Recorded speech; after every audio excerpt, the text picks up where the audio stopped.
우리 하나님 말씀을 함께 받겠습니다. 구약 성경 하박국서 3장 2절.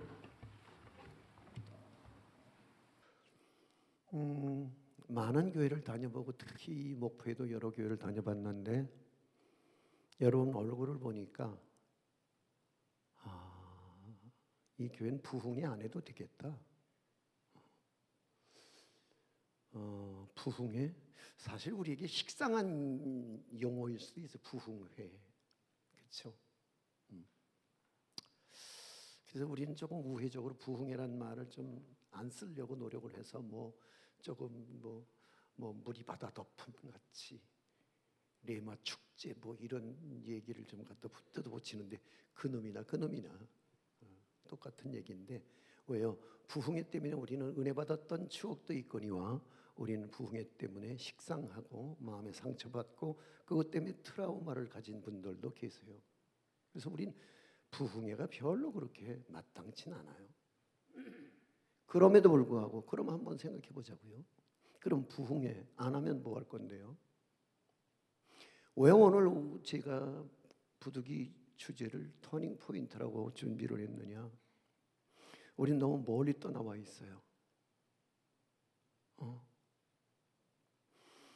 그리고 우리는 너무 편안함에 길들여져서 우리 속에 야성이 사라진 줄도 모르면서 우리는 잘 믿는 줄 알아요. 예배 안 드리면 편하고요. 새벽 기도에 없다 그러면 고마워요. 그죠? 부흥회 또 뭔 부흥회 부담되는데 명절 끝에 헌금할 것도 별로 그렇게. 근데 오늘 여러분의 얼굴을 뵈면서 이 교회는 굳이 부흥회를 안 해도 될 것 같다는 느낌을 받았어요. 왜냐하면 여러분 제가 그래도 평생 한 40년 가깝게 말씀 사역을 하면서 한국 몇몇 촌촌 그리고 세계 열방 이민 교회를 다 돌아보면서 제가 가졌던 결론은 부흥회를 안 하겠다고 코로나가 만들어 놓은 오늘 우리에게 은혜와의 단절이죠. 코로나. 안 모이니까 편하더라. 저희 교회 장로님 하나가 저한테 그러더라고요. 목사님, 코로나 때 예배 안 드릴 때는요 토요일 저녁이 그렇게 행복할 수가 없었어요. 주일이 그렇게 여유자적할 수가 없었어요. 근데 우리는 그런 여유를 못 누리고 달려왔죠. 그리고 어느 날 노는 맛이 들었어요. 점점점 편해지는 쪽으로 우리가 길들여져 가면서 유럽 교회의 모습을 여간 그대로 닮아가고 있어요. 그래서 기도원마다 다 문을 닫았어요. 부흥회 거의 안 합니다. 주변에 물어보세요. 부흥회 하는 교회 있나? 없습니다. 왜요? 은혜가 필요 없는 게 아니라 은혜 받는 일이 귀찮아졌어요. 그러면 은혜 안 받으면 뭐 할 건데요? 세속화되어지는 거죠. 그러니까 세상이 교회 안으로 이렇게 엄청난 속도로 물밀듯 밀고 들어와서 안방을 차지해도 우리는 전혀 감각이 없는 거예요. 그런데 이렇게 안 해도 될 만한 교회가 부흥회를 한다고요? 여러분, 내가 여러분을 칭찬하려고 하는 얘기가 아니라 여러분 왜 그거 아세요? 운동하는데 나가보면요 운동하는 사람 치고 살 디룩디룩 찐 사람 봤어요? 별로 없어요. 그렇잖아요. 그러니까 은혜는 누가 받느냐? 은혜 받은 사람이 은혜를 갈망해요. 아멘. 은혜 안 받아도 될 사람들이 은혜를 사모해요. 할렐루야. 그 교회는 더욱 튼튼한 믿음의 근육질의 교회가 될 수 있는 거거든요. 할렐루야. 참 감사해요. 감사해요. 정말 여러분을 이 자리에서 뵙게 된 게 참 감사한데 오늘 첫 번째 시간에 여러분에게 던지는 화두는 하박국의 부흥론이에요. 부흥. 우리의 소원은 뭐라고? 통일? 통일 물 건너갔어요. 요즘 사람들은요, 통일이요, 요즘 젊은이들이요, 국가 관이 없어요. 이대로 살자는 거죠. 북한도 그렇게 선언했어요. 두 나라로. 이젠 갈라서자. 쓸데없는 소리 하지 말고. 통일은 이제 옛날 호롱이 담배 피던 우리 시절의 이야기고, 요즘 젊은 세대는 통일에서 그 엄청난 통일 비용을 우리가 다 물어야 된다면 통일하지 맙시다. 이런 얘기 아닌가요? 근데 진짜 우리의 소원이 있어요. 동서고금, 인류의 한 세대를 살다가 떠나간 모든 인간들에게 피할 수 없는 소원 하나가 있는데, 우리의 소원은 부흥. 아멘. 그러니까 교회에서만 부흥이 아니라 안 믿는 사람들, 그러니까 신자나 불신자나 남녀노소 모두 이 땅에 의식을 가지고 살다간 사람에게 소원이 있다면 그건 부흥에 대한 목마름일 거예요. 아멘. 그럼 부흥이란 뭐냐? 우리가 말하는 부흥. 우리가 말하는 부흥은 그냥 우리가 일반적인 개념 속에서 부흥은 뭐예요? 10명 모이던 교회가 50명 됐다. 뭐라 그래요? 부흥됐다 그러죠. 200명 모이던 교회가 500명이 됐다. 뭐라 그래요? 부흥됐다 그래요. 그러니까 오늘 우리의 개념 속의 부흥은 뭐죠? 수량적이고 물량적이고, 그렇죠?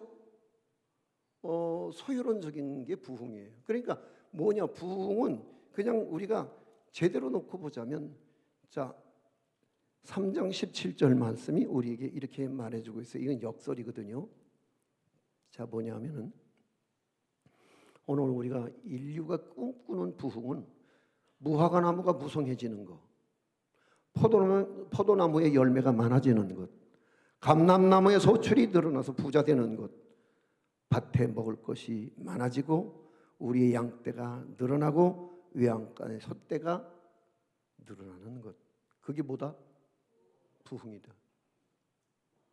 그러니까 우리는 부흥은 믿음 안에서만 해석하려고 하는데, 아니요, 이 부흥은 모든 인류가 다 똑같이 꾸었던 꿈이자 바람이었단 말이죠.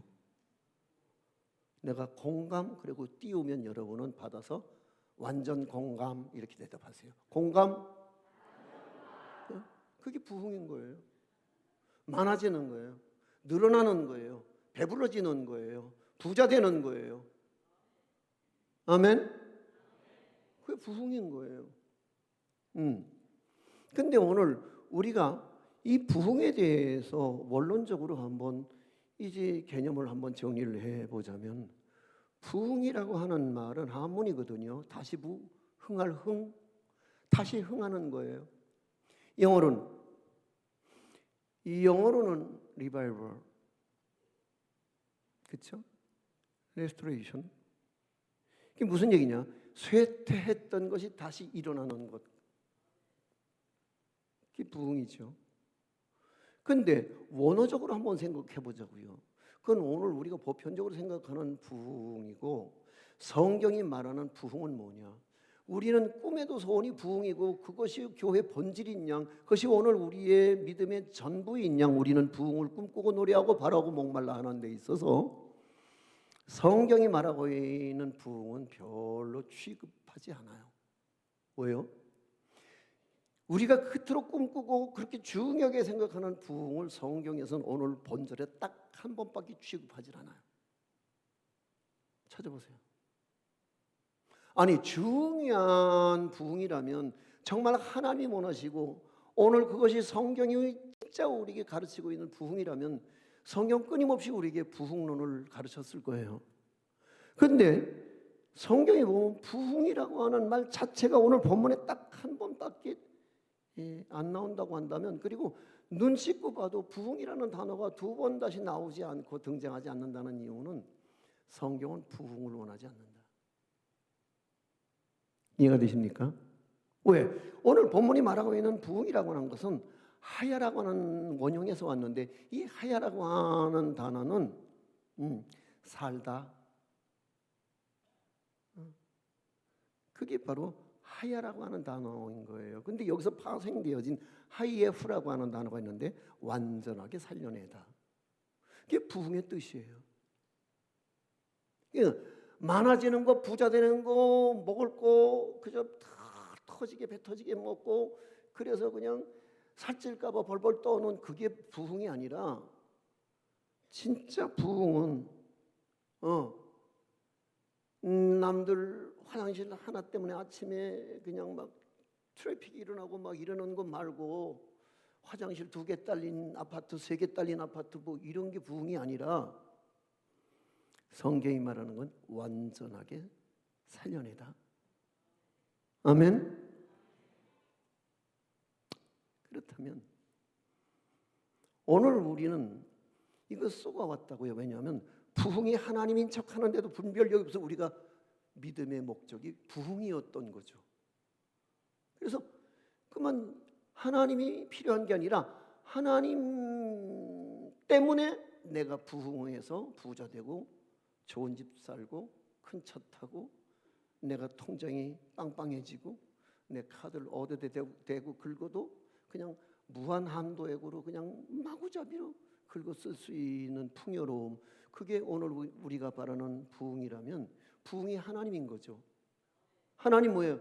우리가 부흥하는 일에 그냥 하나님을 그냥 딛고 의지하고 그리고 이용해서 우리는 부흥이 목적이 하나님의 목적이 아닌 믿음의 길을 걸어갈 때가 참 많더라는 거예요.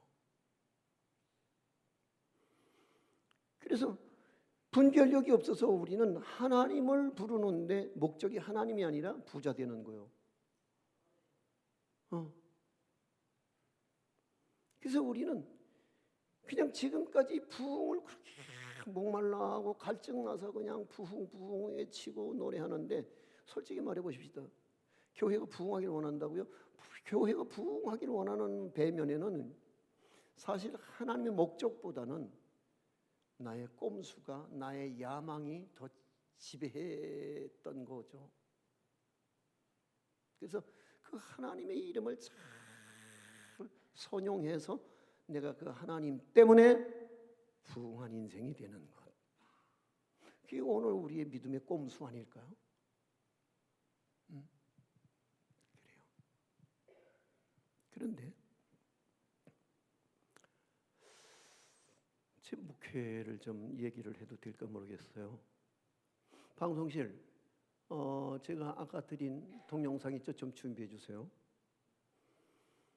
나 부흥 엄청 목말랐어요. 왜요? 30살에 농촌 목회를 시작했거든요. 그리고 지금까지 강원도 문막이라고 하는 리따니 교회에서 뒤는 산이고 앞엔 논일 수밖에 없는 그냥 정말 가난하고 비루하고 남루한 땅에서 내 평생 40년 목회, 42년 차 목회를 하고 있어요. 가난한 사람들, 화전민의 자녀들. 그래서 그냥 목회라고 하는 것이 평생 남의 밭에 가서 고추 따주고 마늘 캐주고 담배 따주는 게 목회였던 내 젊은 날. 굶기를 밥 먹듯 하고 어린 것이 지금 목사가 되어 있습니다만 학교 갔다 와서 배도 고프고 출출하고 뭔가 먹을 것도 없고 엄마 아빠는 어디로 갔는지 기척도 없고 그래서 어린 것이 숟가락 통해서 숟가락을 하나 빼들고는 그리고는 모래 떠면서 숟가락을 모래에 찔러서 이건 무슨 맛이야? 그리고 그 줄인 배에 모래를 씹어 먹으려고 덤볐던 아이의 그 어린 날의 추억이 제게는 그 소리를 듣는 날 나는 그런 얘기를 했죠. 아내가 아이에게 울면서 엄마 죽을 때까지 그 얘기하지 마. 너 왜 그 얘기하니?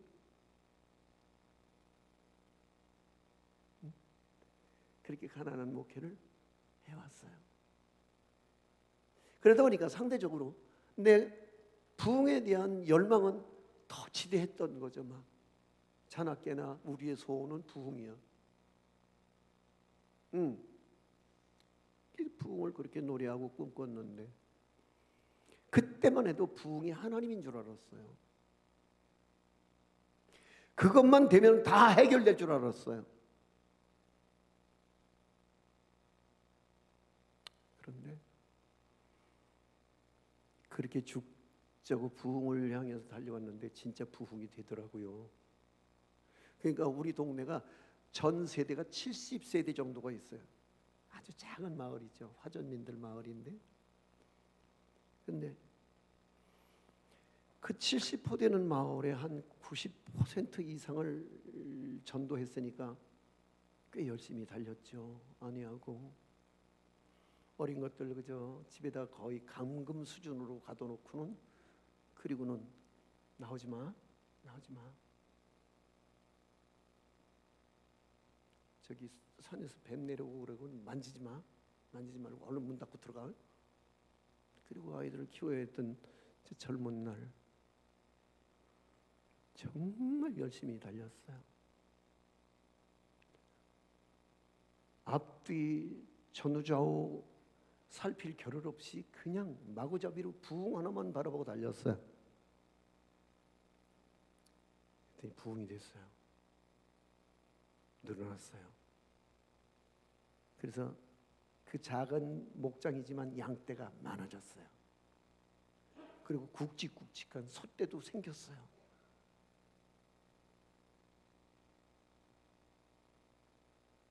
그래서 예배당을 지었어요. 크게 멋지게. 예, 저희 교회 이야기 좀 조금 하고 갈게요. 뜰보요? 예, 주세요.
증축 공사 중인 원주의 한 교회 건물에서 불이 났습니다.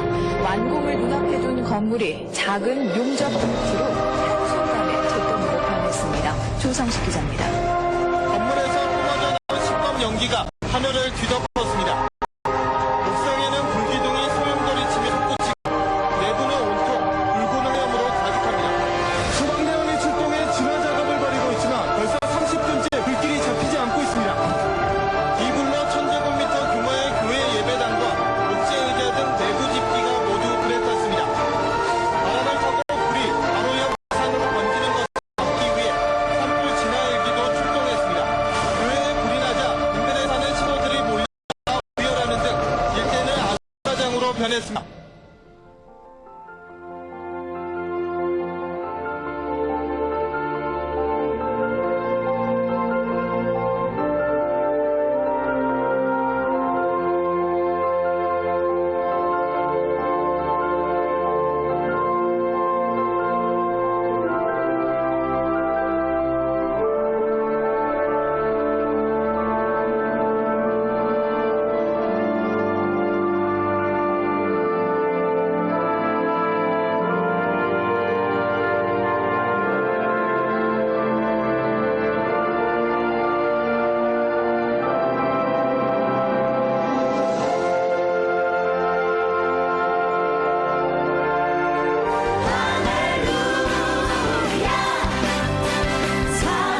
계시네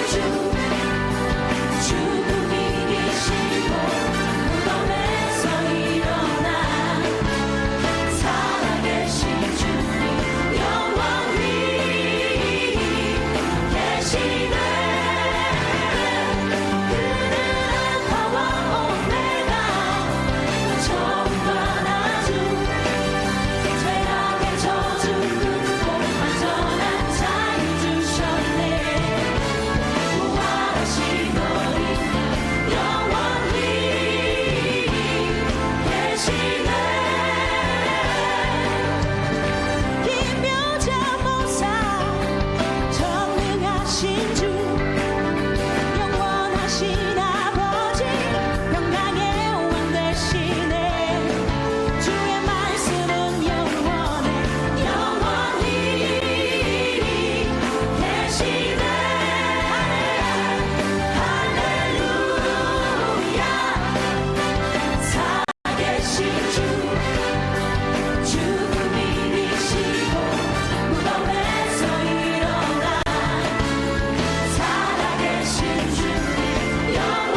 그러니까요.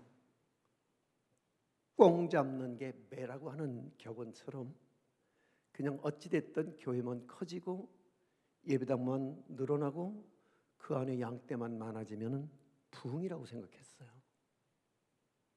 근데 제가 저 예배당 지어놓고 완공을 눈앞에 두고서 거푸집만 뛰면 되는데 그냥 교훈에 그냥 비닐하우스에서 고생한 교인들이 너무 민망스럽고 죄송해서 본당을 먼저 꾸미고 그래서 들어와서 한 달 반 만에 화마를 맞았어요. 그리고 예배당은 없어지고 빚만 30억 가깝게 남았어요. 할 수 있는 방법, 헤쳐나갈 수 있는 길이 없었어요. 가난한 시골 교인들. 어느 날 전화가 왔죠. 왜? 여보. 왜? 놀라지 마. 왜? 우리 교회 불났어. 뭔 소리야? 뜬금없이? 불이 났어. 다 탔어. 아무것도 못 건졌어. 헬기도 소방서차가 30대나 왔는데 다 탔어. 아무것도 건진 게 없어. 목숨만 건졌어. 아내는 그 불이 다 자연 소멸될 때까지 교인들 들을세라 볼세라 울지도 못하고 비명 한번 질러보지 못한 채 그 자리에서 그만 돌처럼 굳어버렸죠. 그리고 그 길로 아내는 돌아와서 아내는 유방암이 걸려버리고 말았어요.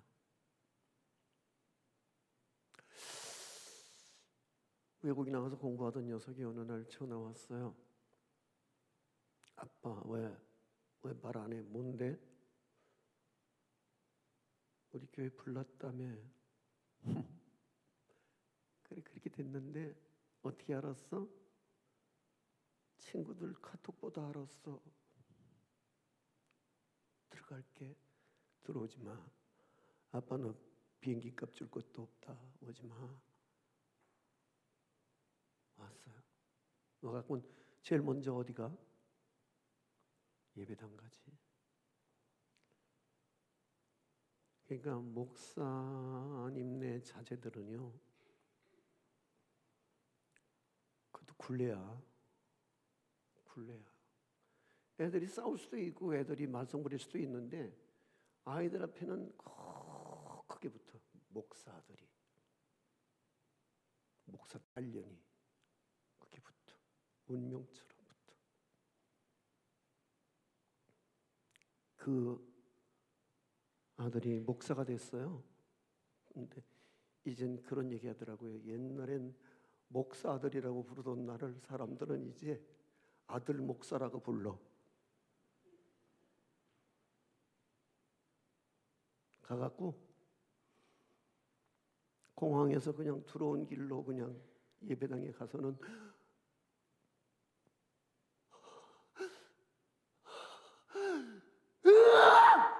너 조용히 안 해. 너 미쳤어. 교인들 들으면 어떡하려고. 너 아이 여보 얘 빨리 집에 데리고 가. 빨리 가.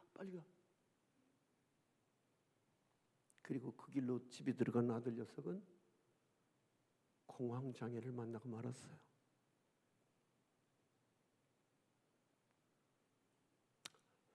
예배당이 불이 나서 그래서 소송을 했죠.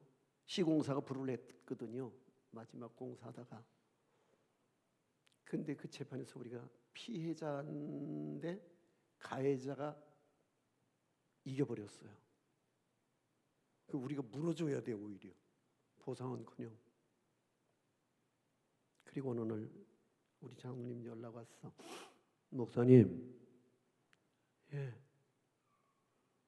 목사님 알고 계셔야 될 것 같아서요. 뭘? 목사님 놀라지 마세요. 왜? 우리 예배당 경매 났어요. 그리고 어느 날 마지막으로 결정타는 내가 우울증이 왔어요. 24시간 죽고 싶은 마음. 어디다 하소연할 데도 없고 교인들을 바라볼 수도 없는 게, 교인들은 내가 너무 측은해서 못 바라봐. 나는 교인들을 너무 민망해서 쳐다볼 수가 없어.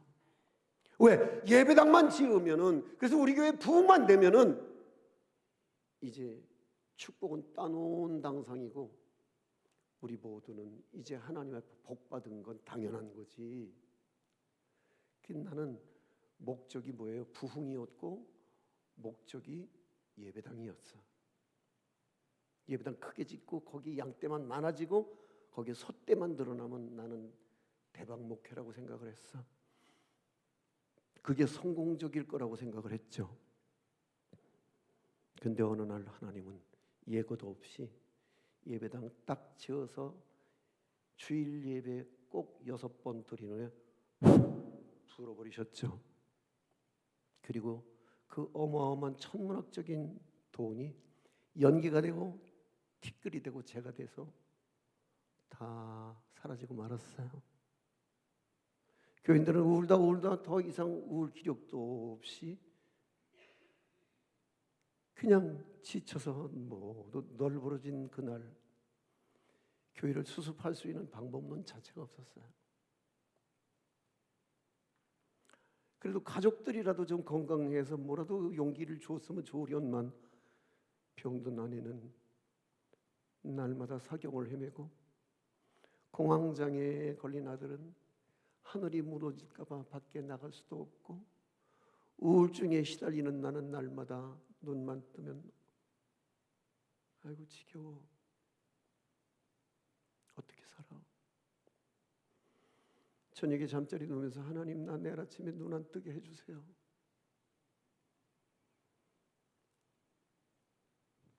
나는 속았어요. 부흥이 하나님인 줄 알았다고요. 근데 나중에 알고 보니까 그거야. 부흥은 하나님과 관계없었어. 왜? 야, 부흥되면 누구 좋으라고? 너 좋으라고? 왜? 그거였어요. 내가 나중에 깨달아 보니까 부흥되면은 내 차가 커진다. 그리고 나 사택이 진짜 멋진 사택에서 저택에서 내가 살 수 있어진다. 내 지갑이 빵빵해진다. 내 카드의 한도액이 무한이다. 그리고 어디 가든지 나는 큰 교회 목사, 유명한 목사 돼서 난 어디 가든지 목에 힘을 줄 수 있다.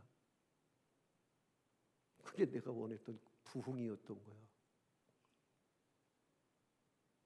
응? 그러니까 그 부흥이 전혀 하나님과 관계없는 내 꼼수에 내 손을 위한 부흥이었지, 진짜 하나님이 원하시는 부흥이었다면 하나님은 불이 났어도 꺼주셨겠죠. 그렇잖아요. 자, 오늘 우리의 얘기로 돌아갑시다. 오늘 우리가 왜 하나님 믿어요? 건강하려고? 자식들 좋은 대학 보내려고? 부자 되려고? 그래서 오늘 하나님의 목적이 아니라, 하나님은 우리의 부흥을 돕는 알라딘의 요술 램프 속에서 나오는 지니 같은 존재로 우리는 하나님의 이름을 부르고 살았죠. 그런 거 아닌가요?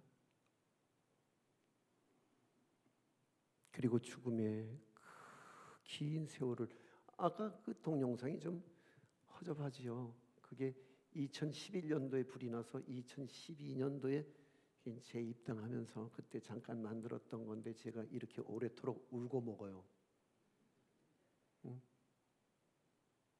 정말 가난했어요. 정말 교회가 부자가 되면서 내가 어깨에 힘이 들어갔어요. 그리고 어디 가든지 내가 낼게 계산하지 마, 내가 낼게. 내가 낸다고 하지 마. 어디 가든지 나는 호구였어요. 돈 잘 내는 호구. 난 그게 은혜라고 생각했어요. 근데 결국 내가 노렸던 부흥은 하나님하고 관계없는 내 속내를 채우기 위한 부흥이었던 거죠. 난감했어요. 울다 지친 교인들은 더 이상 울 기력도 없었어요. 그런데 오늘 이 설교는 그 불났던 주간이 월요일이었는데 도록도록 토요일 이제 주일이 닥치는데 할 말이 없어요. 입이 10개라도 교인들한테 무슨 설교를 해요? 왜? 예배당만 다 지으면 우리 모두 축복받은 것 당연하다. 하나님 기뻐하실 거다. 하나님 영광을 받으시고 막 그리고 교인들에게 내가 뽐뿌질했거든. 뽐뿌질 알아? 왜 요즘 길 다니다 보면 왜 막대 풍선에다가 막 뽐뿌질하면 막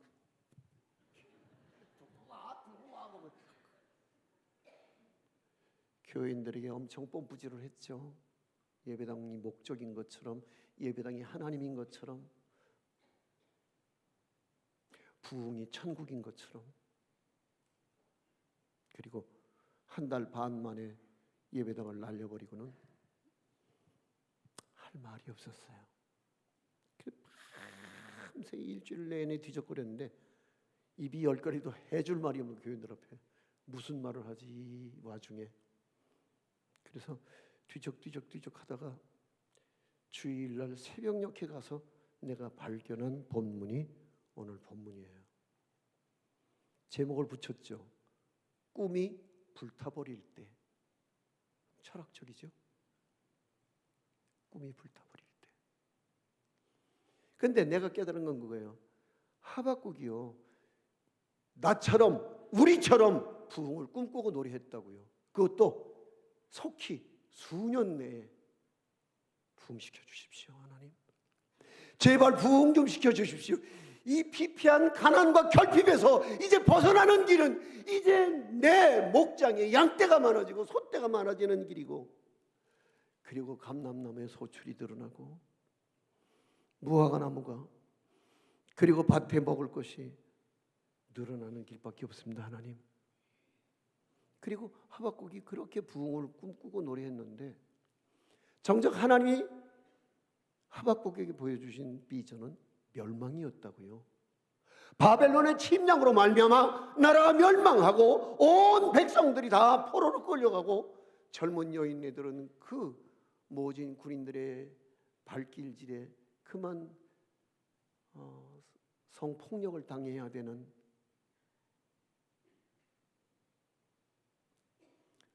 하박국이 얼마나 놀랬겠어요. 자기는 그 부흥이 진짜 전부인 줄 알고 부흥을 하나님께 그렇게 목놓아 간구했는데 그에게 당한 현실은 멸망이었거든요. 그런데 내가 이 본문을 가만히 들여다보니까 하박국이 그럼에도 불구하고 그리 아니하실지라도 끄떡도 없어. 왜? 꿈을 체인지했거든요. 어떻게? 17절 말씀을 큰 소리로 한번 읽어볼게요. 시작.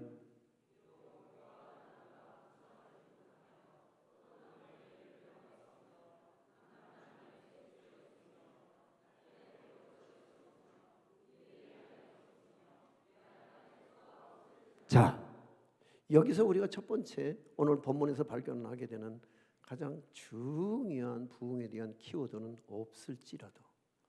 아멘. 우리는 있어야지 부흥이라고 말하고, 많아야지 부흥이라고 말하고, 늘어나야지 부흥이라고 말하고, 부해져야지만 부흥이라고 말하는 데에 있어서 하박국은 그날에 없을지라도, 따라합시다. 찌라도, 없을지라도, 그리 아니하실지라도. 여러분, 하박국은 요동하지 않아요. 왜요? 내 꿈이 잘못됐으면 꿈을 내 꿈 버리고 하나님의 꿈으로 갈아타면 되지. 이해가 되십니까? 여러분 잘 생각하세요.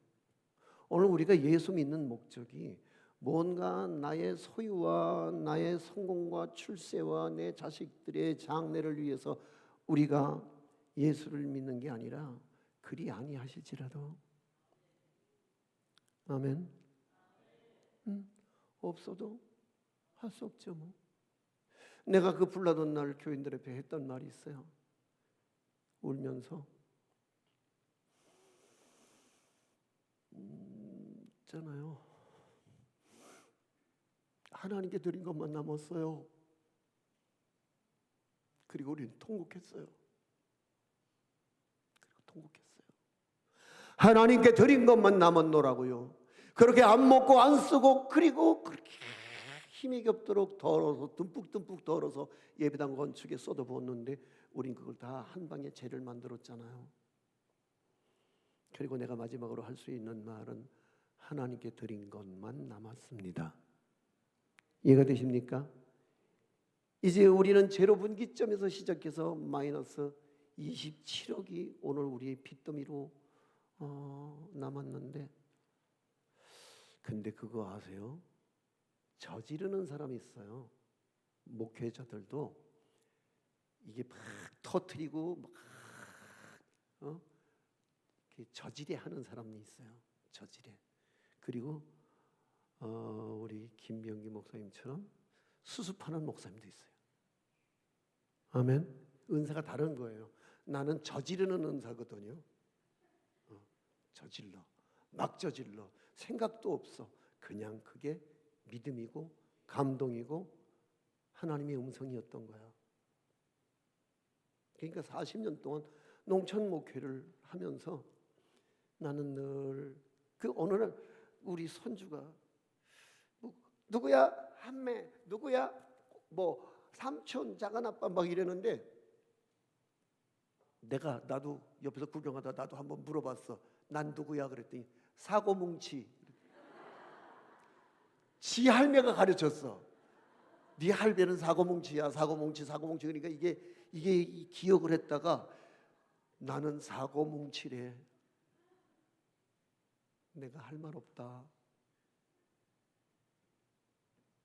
사고뭉치야 나는. 그런데 그 사고뭉치인 내가 그날 깨달은 게 있어요. 그리 아니하실지라도. 그럼에도 불구하고 아무것도 남지 않았을지라도 다 재가 되고 뒷거리가 되고 먼지가 되고 화염이 돼서 날아갔을지라도 이게 진짜 부흥인 거야. 거기서부터가 부흥인 거야. 아멘. 거기서 살아나야지 부흥인 거야. 거기서 살려내야지 부흥인 거야. 많아지는 것 갖고 관계가 없다고요. 늘어나는 거, 부해지는 거 그것 가지고 관계가 없다고요. 그냥. 그런가 하면은 오늘 여기 진정한 부흥의 키워드 하나는 뭐냐면 18절이 말하고 있어요. 나는 여호와로 말미암아 즐거워하며. 무엇으로 말미암아? 그렇죠. 그런데 오늘 나의 즐거움은 거기 있었어요. 이제 교회가 조금 안정이 되니까 막 어떤 날은 막 등록 카드가 막 10장이 올라오고 그러는 때도 있었어요. 하루에 한 주에 막 그게 너무 즐거운 거예요. 어느 날 우리 장로님들이 목사님 고생 많이 하셨는데 목사님 차 하나 바꿀까요? 하지 마세요. 속으로 아싸. 나가다 들어왔더니 마당에 BMW 하나가 딱 서 있어요. 누가 왔어? 손님 왔나? 교육자들한테 물어봤더니 아니요.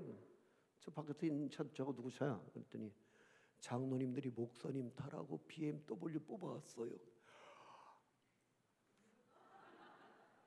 아 진짜 왜 진짜 좋아 죽겠네. 이런 숙맥이 있어요. 이런 속 없는 인간이 있어요. 응?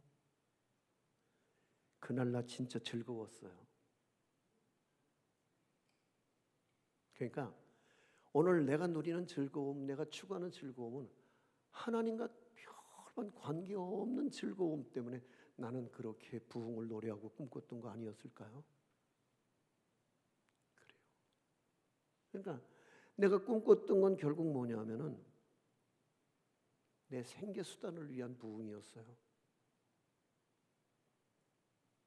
그리고 겸손한 척, 아닌 척, 그리고 내숭을 떨고, 그리고 근면하고 검소하고 결핍하는 목사인 것처럼 아이들 말로 내가 구라를 풀었죠. 그리고 하나님은 드디어 내 속내를 세상에 이렇게 까발리고 계시는 거예요. 너 정말 나 때문에 즐겁니? No. 그러니까 하나님이 아니라 하나님 손으로부터 건네진 선물이 난 좋았던 거야. 그게 일명 부흥이었던 거야. 그러니까 난 하나님보다 선물이 더 좋아. 난 이게 행복하고 이게 즐거운 거야. 그래서 이것 때문에 노래하고 이것 때문에 춤출 수 있고 이것 때문에 나는 찬송 불렀다고요. 근데 하나님은 내가 꿈꿨던 꼼수를 하나님 한 번에 불어버리니까 아무것도 안 남고, 난 나만 빛 가운데로 걸어가는 줄 알았더니 동문교회도 여기까지 빛 가운데로 왔더만. 예배당 하나 세워지기가 그렇게 쉽기만 하겠습니까?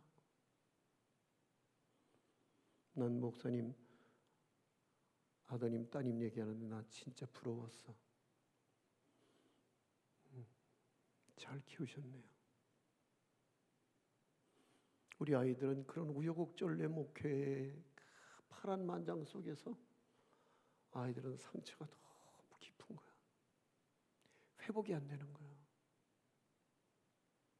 이게 문득문득 재발하는 아들의 그 공황장애 앞에 애비는 입이 10개라도 할 말이 없는 거야.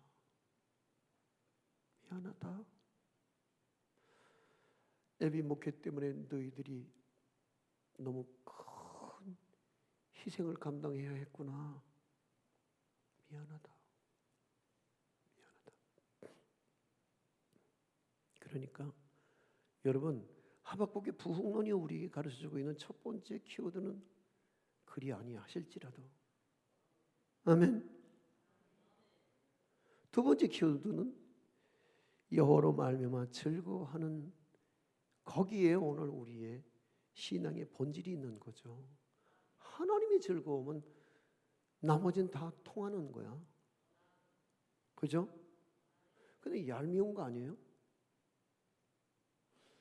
내가 이제 농촌 목회를 하면서 이제 시골 어른들이 아무튼 뭐 시골 어른들이니까 뭐 그러리라 생각을 했지만, 그 당시에 왜 맛도 뭣도 모르는 커피는 그렇게 양재기에 타서 퍼대는지, 하루에 한 3집 4집 그냥 신방 가면, 그때는 또 그게 무슨 유행병처럼 그 막 숟가락으로 막 양재기다 맛보고 또 설탕도 넣고 막 프림도 넣고 그래갖고 막 어여 드셔 그러면 또 그거 그냥 장희빈이 사약 받는 느낌으로 그냥 그걸 꼴깍 원샷, 그리고 이러면 어느새 또 더 드시죠 그리고 막 쏟아보면 오 마이 갓, 그거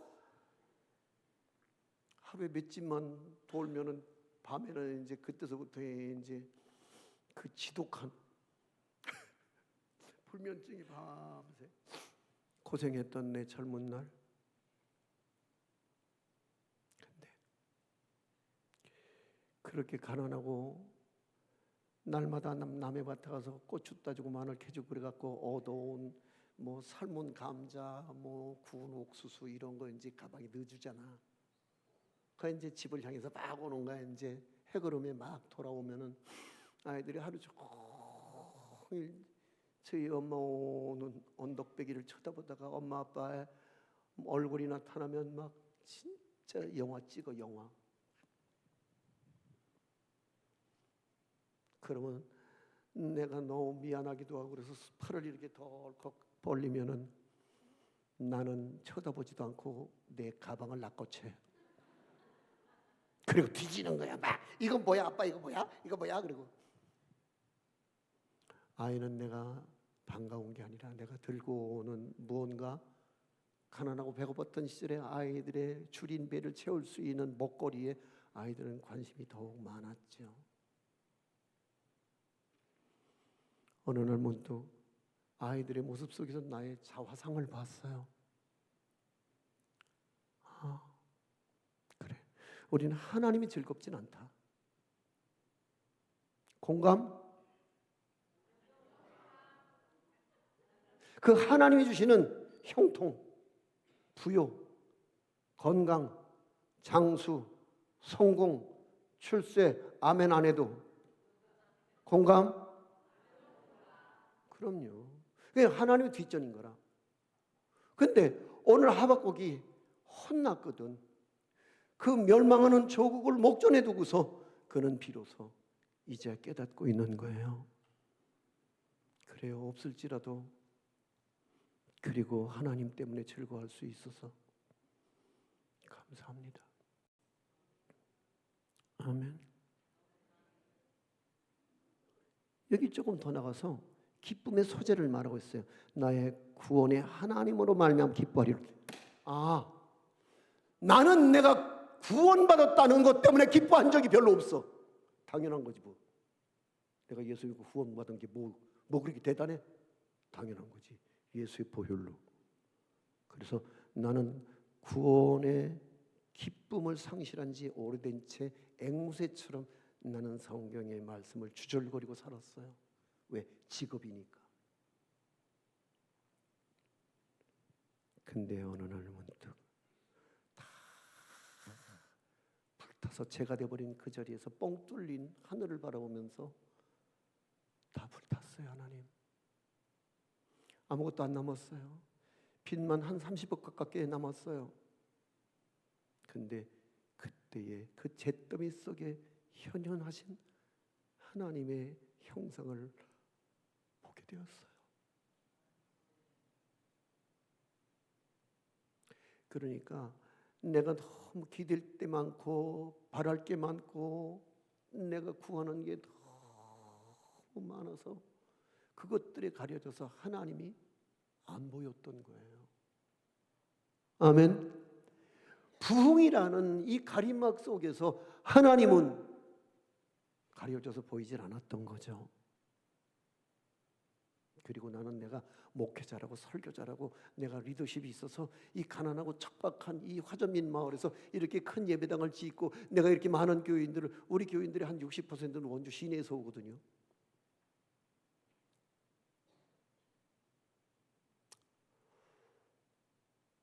근데 난 그게 당연한 건 줄 알았어요. 근데 어느 날 내가 이 와중에서 다 잃어버리고 아무것도 안 남아서 이 잿더미 속에 앉아서 내가 통곡하며 내가 기뻐할 수 있는 것은 그래도 난 구원받았어. 아멘. 난 구원받았다고. 할렐루야. 이거보다 더 큰 기쁨이 있어요? 왜? 어차피 잘 살아도 못 살아도 예뻐도 못생겼어도 배웠어도 못 배웠어도 모두 인생 살면서 격차가 있고 등급이 있지만 그러나 마지막 때니까 다 같아져. 아닌 말로 누가 그랬더라고.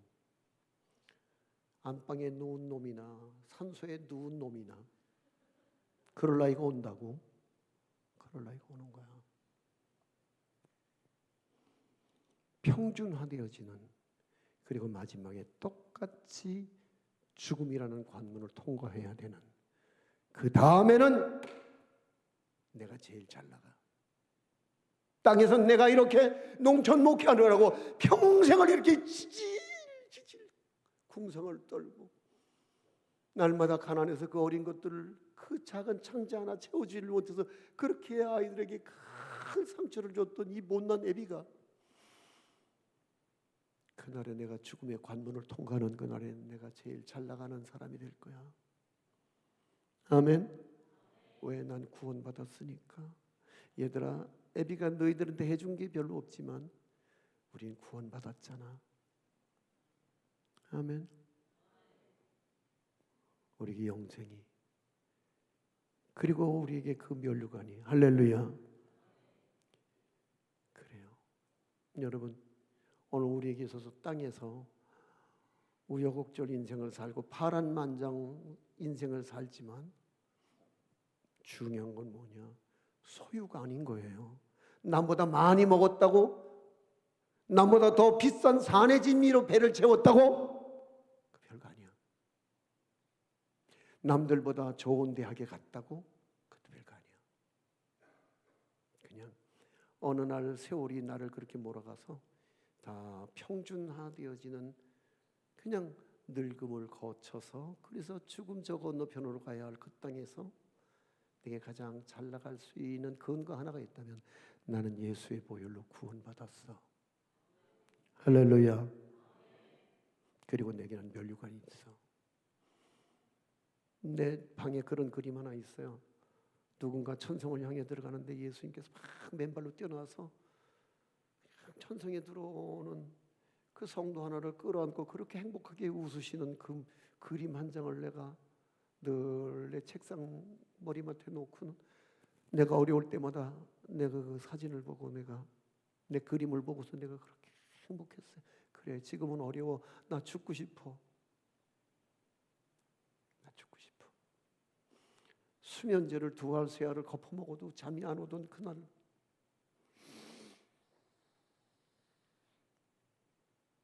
근데 그날 그 사진, 그 그림 속에서 예수님이 그렇게 끌어안고 기뻐하시는 그 그림 속에 인물이 바로 나라는 사실을 문득 깨달았죠. 할렐루야. 다 어려워요. 내가 우리 김병기 목사님 말씀을 듣고, 그래요, 그게 목회지요. 뭐 그게 목회잖아요. 내가 보니까 목사님 목회 안 해도 딴 데 가서 잘 나갔을 것 같은데, 똑똑하게 생기고 야무지고 배운 거 많아서. 근데 여러분 그거 알아들이세요. 우리가 갈 데가 없어서 이 자리를 평생 지키는 게 아니에요. 할 일이 없어서 지키는 게 아니에요. 이게 사명이고 오늘 우리에게 주님께서 맡기신 우리 모두의 직무이기 때문에 우리는 때로는 교인들이 안 알아줘도 하나님이 아시는데. 할렐루야. 그래서 19절로 들어가서 보면은 시작. 주 여호와는 나의 힘이시라. 나의 발을 사슴과 같게 하사 나를 나의 높은 곳으로 다니게 하시리로다. 아멘. 제가 작년에 우리 총회 목사 장로 기도회 메인 설교를 했어요. 메인 설교를 하는데 나를 추천했다는 이유를 들어봅시다. 그러면 나같이 교회도 별로 크지 않고 나처럼 이름도 없고 나처럼 누구한테 내놓고 흔들 깃발 없는 사람을 왜 소광석 목사님하고 나를 메인으로 세웠어요? 그랬더니 지금까지 여기 쓴 사람은 유명한 사람들, 교회 큰 사람들, 그리고 설교 한 편하고 돈 많이 내고서 협찬하고서 설교할 사람들을 찾았는데 이제 와서 보니까 돈 많이 내고 유명한 교회 큰 교회 목사님에게 설교를 맡길 게 아니라 어렵지만 지질이 궁상을 떨고 평생 수 없는 날 남의 밭에 가서 고추 따고 마늘 캔 게 목회 이력일 수밖에 없는 목사님 같은 사람이 설교를 하면 가난한 개척교회, 농촌교회, 어촌교회, 탄광교회 목사님들이 힘을 얻지 않겠어요? 맞아요. 내 궁상스러운 얘기가 여러분 모두에게 도전이 되었으면 좋겠어요. 우리의 목적은 세상에 흔히 말하는 부흥이 아니에요. 그런 게 없을지라도 여호와로 말미암아 즐거워할 줄 아는 것, 그리고 그 구원의 하나님 때문에 기뻐하는 것. 그래서 하나님만이 나의 힘이라고 고백할 수 있는 것. 그게 진짜 믿음 아닐까요? 돈이 힘이 아니라, 출세가 힘이 아니라, 소유가 힘이 아니라, 잘 나가는 자식들이 힘이 아니라, 하나님, 나 가난한 농촌 목회 40년, 이제 마지막 정년을 얼마 앞두고 있는 내가 할 수 있는 말, 하나님만 나의 힘이십니다. 할렐루야. 그러니까 다윗이 다울 수 있었던 것은 뭐죠? 그는 늘 고백하잖아요. 나의 힘이 되신 여호와요. 그는 왕관도 힘이 아니었죠. 권력도 명예도 모든 소유도 다 힘이 아니었죠. 오직 하나님만 힘이십니다. 하나님 그 다윗을 기뻐하셔서 다윗을 만고의 위대한, 그래서 하나님의 영광을 드러낼 수 있는 좋은 모델로 하나님은 그를 내세우고 있다는 거죠. 할렐루야.